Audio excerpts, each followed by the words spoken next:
Hello friends, स्वागत है आपका कुकिंग विथ अनु में। और आज हम बनाने वाले हैं एकदम क्रिस्पी ऐसे नाचोस। तो सबसे पहले यहाँ पर हम लेंगे 1 कप जितना मकई का आटा, आधा कप जितना मैदा, अजवाइन, स्वाद अनुसार नमक, हल्दी, लाल मिर्च पाउडर, संचल और मोइन के लिए यहाँ पर हम डाल देंगे तेल।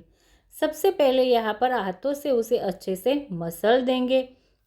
अब यहाँ पर हम थोड़ा थोड़ा सा पानी डालेंगे और जिस तरह से हम पूरी का आटा बांधते हैं इसी तरह से यहाँ पर आटे को बांध देंगे। तो यहाँ पर आटा बांधकर हो गया है तैयार। अब उसे यहाँ पर 15 से 20 मिनट तक रेस्ट के लिए रख देंगे ताकि आटा अच्छे से तैयार हो जाए। तो अच्छे से यहाँ पर रेस्ट करने के बाद आटा एकदम नरम यहाँ पर हो गया है। अब यहाँ पर हम करेंगे छोटी छोटी सी लोइयाँ और जिस तरह से हमें पूरी के छोटे छोटे से गुल्ले बनाते हैं इसी तरह से यहाँ पर सारे गुल्ले बनाकर कर देंगे तैयार। अब यहाँ पर हम लेंगे छोटा सा गुल्ला, उसके ऊपर यहाँ पर थोड़ा सा सूखा आटा लगा देंगे और पूरी जितना यहाँ पर हमें बेल देना है। अब यहाँ पर कांटे वाले चम्मच से इसे लगा देंगे कट ताकि वो फूले नहीं और ट्रायंगल का इसी तरह से हम यहाँ पर शेप दे देंगे।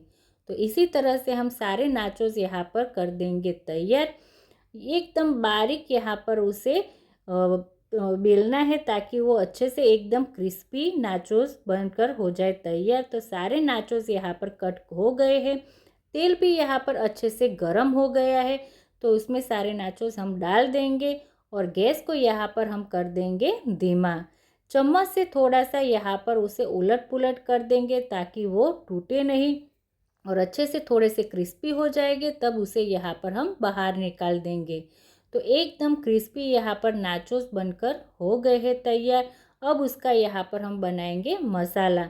तो सबसे पहले 1 चम्मच जितना काश्मीरी लाल मिर्च पाउडर, नमक और संचल पाउडर लेंगे और उसे यहाँ पर अच्छे से कर देंगे मिक्स और नाचोस के ऊपर इस मसाले को डाल देंगे।